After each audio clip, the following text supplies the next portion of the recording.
complemento nominal. Vou iniciar esse bloco com complemento nominal. Como diferenciar complemento nominal de adjunto adnominal? Vamos lá, complemento nominal. Quais são os critérios para chegarmos ao complemento nominal? Primeiro, complemento advérbio. Complementa advérbio. Ok? Segundo, complementa predicativo, que morfologicamente vai ter valor de adjetivo. Terceiro, complementa substantivos vindos de verbos transitivos indiretos. Quarta situação, complementa substantivos vindos de verbos transitivos diretos, mas nesse último item, desde que apresentem valor passivo. E por último, complementa substantivos abstratos. Exemplos. Não ao tabagismo. Eis um complemento nominal. Ao tabagismo. Ok? Quantas classes gramaticais constituem o complemento nominal? 3. O substantivo é o núcleo. E à esquerda do núcleo você tem a preposição a e o artigo o. O artigo vai ser o adjunto adnominal, que agora está onde? Mantendo relação com o núcleo do complemento nominal. Então ele está dentro do complemento nominal. Ok? Mas, observe o que eu vou dizer. Se eu cercar usando aquele raciocínio que eu usei no adjunto adnominal, eu vou colocar dentro de colchete o complemento nominal. E vou colocar dentro de parêntese o adjunto adnominal. E veja que não tem acordo. Ele é subconjunto de um conjunto maior. Nós temos que entender que a língua anda numa estrutura linear, mas também proporciona uma estrutura espiralada. Ou seja, existem funções sintáticas que estão dentro de uma outra função sintática. Entendeu? Por isso que você tem termos essenciais, sujeito e predicado. Essa é a estrutura linear. E termos integrantes e termos acessórios. Tanto os termos integrantes, o nome já diz, integrante, que integra, se integra, está dentro. E termos acessórios.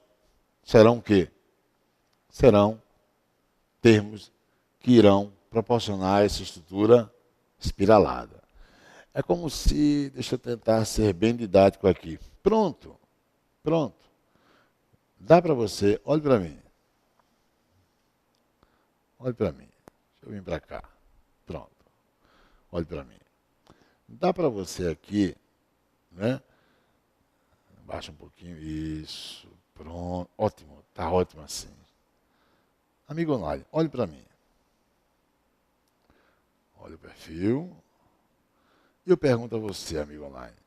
Tem como você enxergar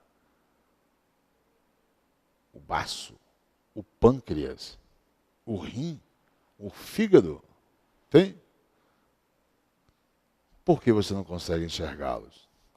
Porque esses órgãos internos são adjuntos adnominais. É isso que você tem que observar.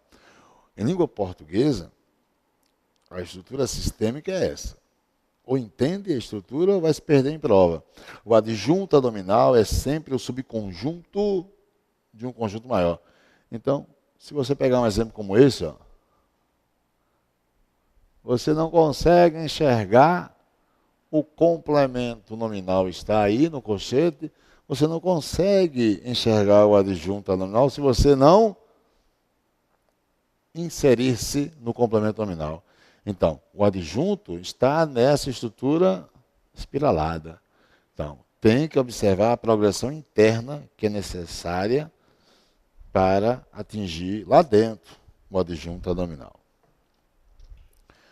Ela é fiel às leis. Qual é o verbo? Verbo ser. Se a estrutura tiver verbo, olhe logo o verbo. Eis o verbo ser. Eis o verbo de ligação. Ele liga quem? Ele liga sujeito a predicativo do sujeito. Né? Quem é o sujeito? Ela. A palavra fiel é a leitura que eu tenho do sujeito. É o predicativo do sujeito. Até aí tudo bem? Sujeito, ela. Fiel, predicativo do sujeito. Bem, o predicativo, morfologicamente, tem valor de adjetivo. Então, ela é fiel. Fiel a quem? Existem gramáticos que declaram que o complemento nominal complementa o predicativo. O argumento é sintático. E existem gramáticos que declaram que o complemento nominal complementa o adjetivo. O argumento é morfológico. Mas que o termo as leis é o nosso complemento nominal, isso é fato. O termo as leis é o complemento nominal. E ali você tem o núcleo, que é a palavra leis, e a preposição mais o artigo. O artigo é o adjunto nominal que está dentro do complemento nominal. Então, primeira regra, complemento nominal, deixa eu voltar, complemento advérbio. Segunda situação, complemento nominal complementa predicativo ou adjetivo. E continuo trazendo complemento nominal complementando predicativo ou adjetivo. Quem é o complemento nominal aí dentro? São gratos. A quem? A mim. Gratos é o predicativo do sujeito. Morfologicamente, gratos é um adjetivo.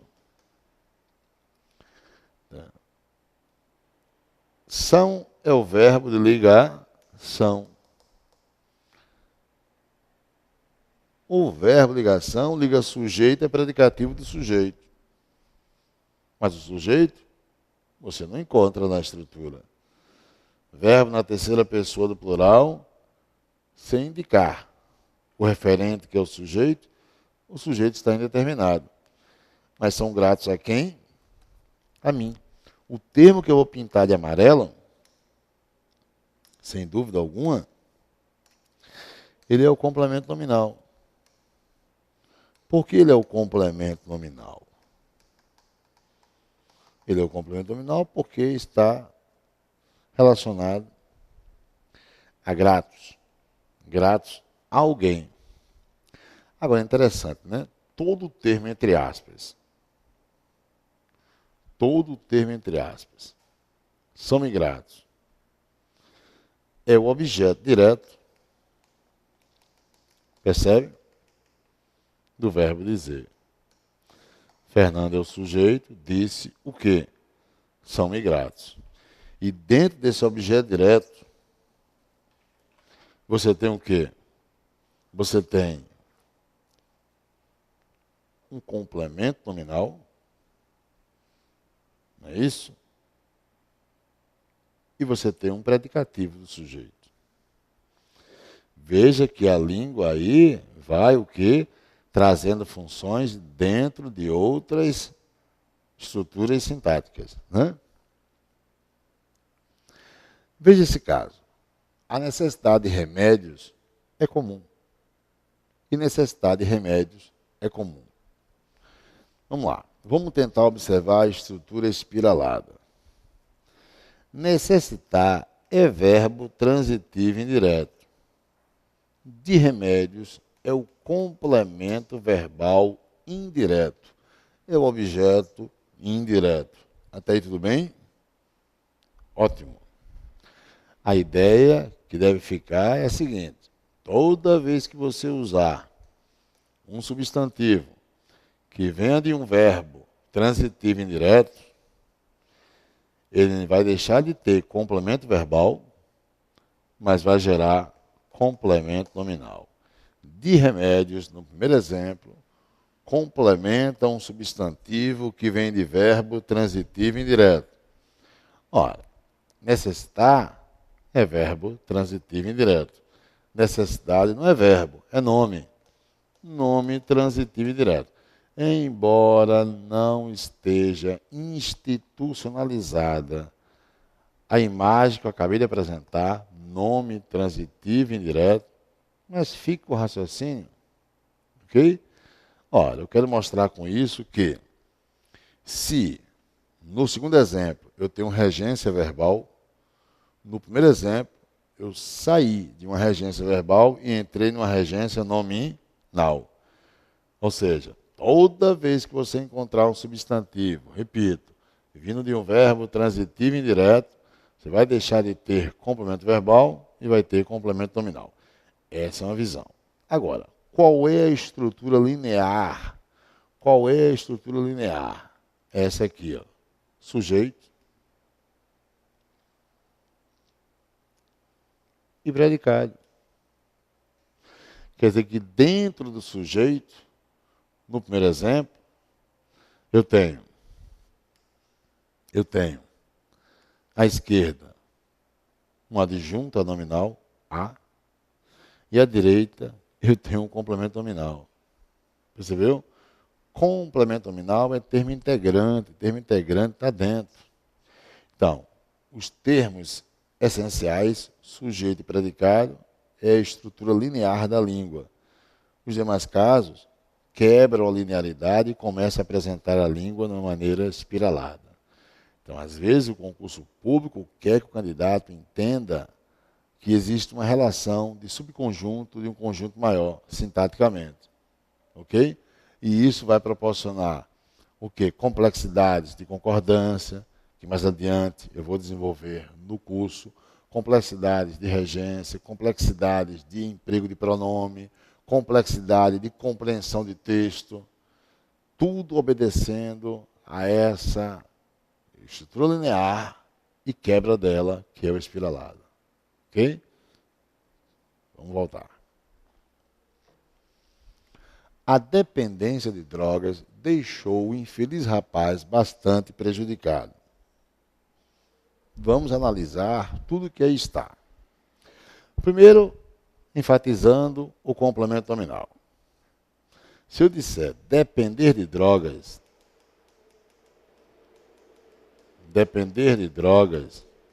você vai me dizer o quê? Quem depende, depende de algo. Verbo transitivo indireto. E de drogas é o objeto indireto. Eu pergunto, dependência é ou não é um substantivo que vem de um verbo transitivo indireto? Ótimo. Então, já é um complemento nominal. Mas eu tenho que entender que, numa condição linear, eu tenho sujeito,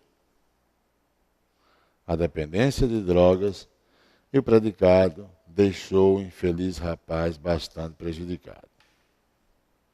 É isso? E que o termo grifado está dentro do sujeito. Não é?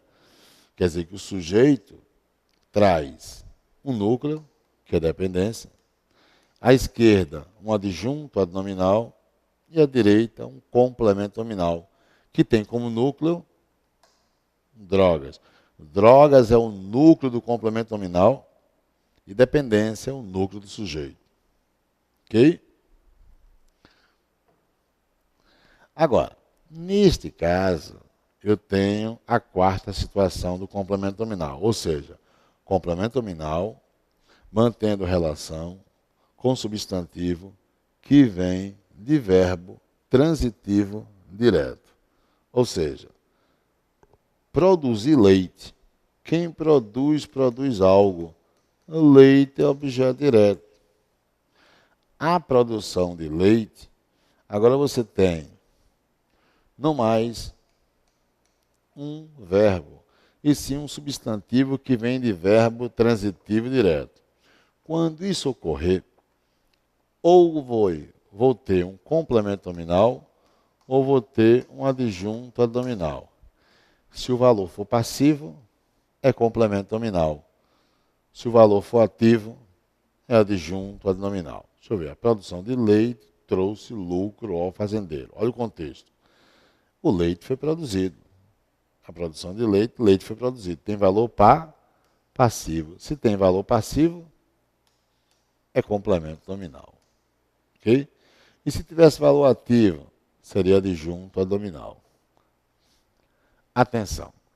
Quando um substantivo vier de verbo transitivo direto, haverá complemento nominal se existir valor,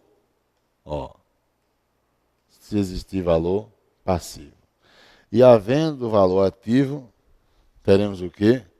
Adjunto adnominal.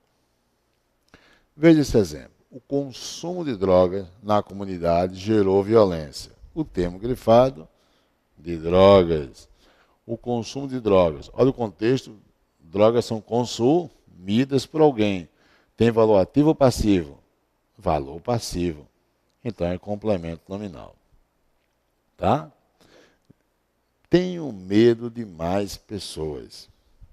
Tenho medo de mais pessoas. Medo é um substantivo abstrato que não vem de verbo. Opa, esse detalhe é interessante. Medo é um substantivo abstrato que não vem de verbo. O termo que complementar um substantivo abstrato que não venha de verbo é complemento nominal. Se eu entrar nesse complemento nominal, o núcleo é pessoas e o a e o mais vai ser o quê? Vai ser o adjunto nominal do núcleo do complemento nominal. Bem, neste exemplo agora, faça a observação e me diga, além do termo de que os policiais estão preocupados, que é complemento nominal, existe algum outro complemento nominal além do que eu grifei? Mas o que o senhor grifou é complemento nominal? Quer ver? Siga os números. Não há dúvidas de que, e você tem grifado, de que os policiais estão preocupados. Ok?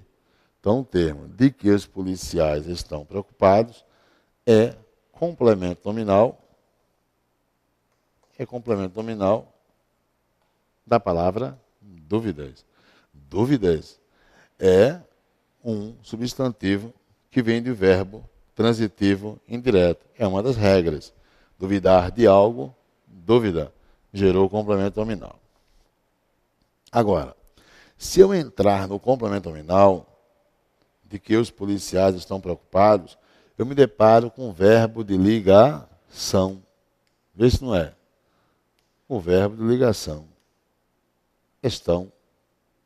Não é isso? Verbo de ligação liga quem? Liga sujeito, é predicativo. Quem é sujeito? Os policiais. Quem é predicativo? Preocupados. Opa! Preocupados é o predicativo. Se preocupados é o predicativo, o termo que complementar o predicativo, que tem valor morfológico de adjetivo, é complemento nominal. Preocupados com o quê? E aí vem, que eu vou pintar de laranja, você vai ter um complemento nominal. Deixa eu pegar o laranja aqui. Com os crimes acentuados na cidade. Percebe? Com os crimes acentuados na cidade, é complemento nominal complementando o predicativo ou adjetivo. É o segundo complemento nominal. Ok? Com os crimes acentuados na fronteira. Veja esse imbricamento, né? Uma função dentro de uma outra função.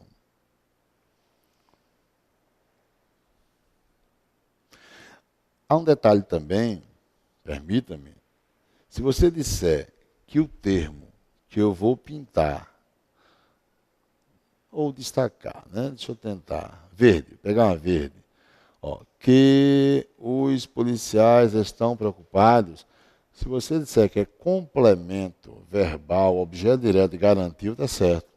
O secretário garantiu o quê? Que os policiais estão preocupados. Então, para o verbo garantir, que os policiais estão preocupados, é objeto direto. Para a palavra dúvida, de que os policiais estão preocupados, é complemento nominal. E dentro do complemento nominal, de que os policiais estão preocupados, eu tenho o adjetivo ou predicativo preocupados, gerando um complemento nominal com os crimes acentuados nas fronteiras, na cidade.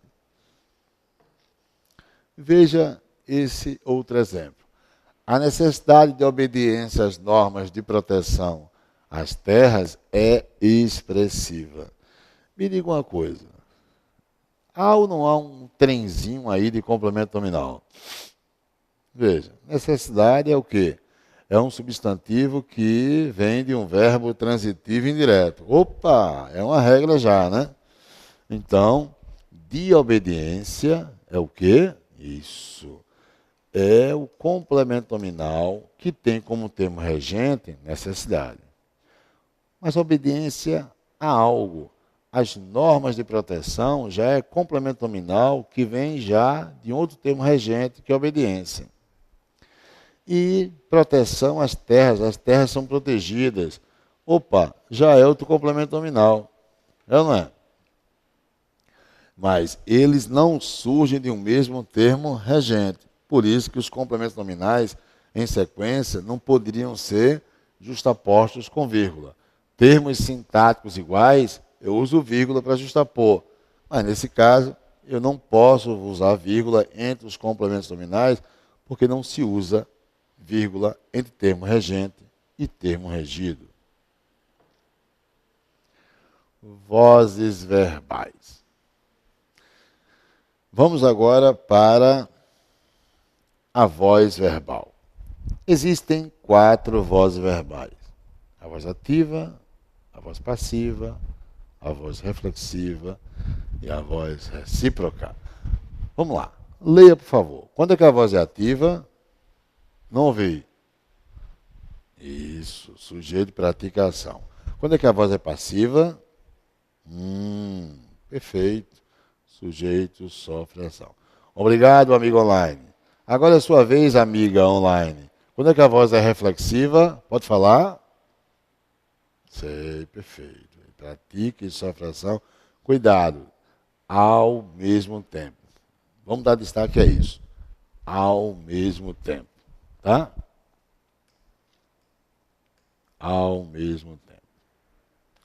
Quando é que a voz é recíproca? Quando houver uma correspondência. Obrigado, aliás, amiga online. Obrigado. Vamos a exemplo. Amigo online. Carlos leu Osman Lins. Percebe, amigo online, que Carlos é o meu sujeito? E que ele praticou a ação de ler. E leu quem? Osman Lins é o objeto direto, que é um escritor, certo? Pernambucano. Observe que o sujeito, Carlos, praticou a ação. Se praticou a ação, a voz é ativa, ok? Ótimo. Então eu vou classificar esse verbo quanto a voz em voz o quê? Ativa. Eu vou classificar o sujeito quanto a voz dizendo que o sujeito é agente ou ativo, ok? Agora você, amiga online. Osman Lins foi lido por Carlos. Quem é o sujeito? Isso. Osman Lins. Perfeito. Agora, o sujeito agora pratica ou sofre ação? Isso, amigo online. Sofre ação. Então, o verbo está na voz passiva. Agora, é uma passiva sintética ou analítica? Se não tem a partícula passivadora, a voz passiva é analítica. Ótimo, tá aí, voz passiva analítica. Se eu classificar, amiga online, o sujeito quanto a voz, o sujeito é o quê? Isso. Passivo ou sujeito paciente. Mas me diga uma coisa, se eu comparar, é você ainda, amiga online, se eu comparar Carlos leu Osman Lins com Osman Lins foi lido por Carlos, quem continua na condição de agente? Carlos. Então você vai dizer que por Carlos é o agente de um verbo na voz passiva, é o agente da passiva. Até aí tudo bem? Ótimo. Bem, reparou-se o erro. Reparou-se o erro. O erro foi reparado. Ó, verbo transitivo direto. Mas se o se é partícula apassivadora. Partícula apassivadora. Tá? Ficou horrível essa apassivadora. Vamos apagar isso aí. Partícula apassivadora. Ok? E aí, claro, na voz passiva não há mais objeto direto. Vou voltar para você ver. Ó, Carlos leu Osman Lins, tem objeto direto. Mas ao dizer Osman Lins foi lido por Carlos, você não encontra mais objeto direto. O que é objeto direto, Osman Lins, na ativa, virou sujeito na voz passiva. Não importa se a passiva é sintética ou analítica. Quando eu uso a partícula passivadora, que é o se, eu não encontro mais objeto direto. Ele virou sujeito. É tanto que ao dizer reparou-se o erro, equivale a dizer o erro foi reparado. Não se sabe por quem, mas foi reparado. Ok? Bem, isso é o início de vozes verbais. O início. Eu vou deixar as demais em sequência para o quê? Para a próxima aula.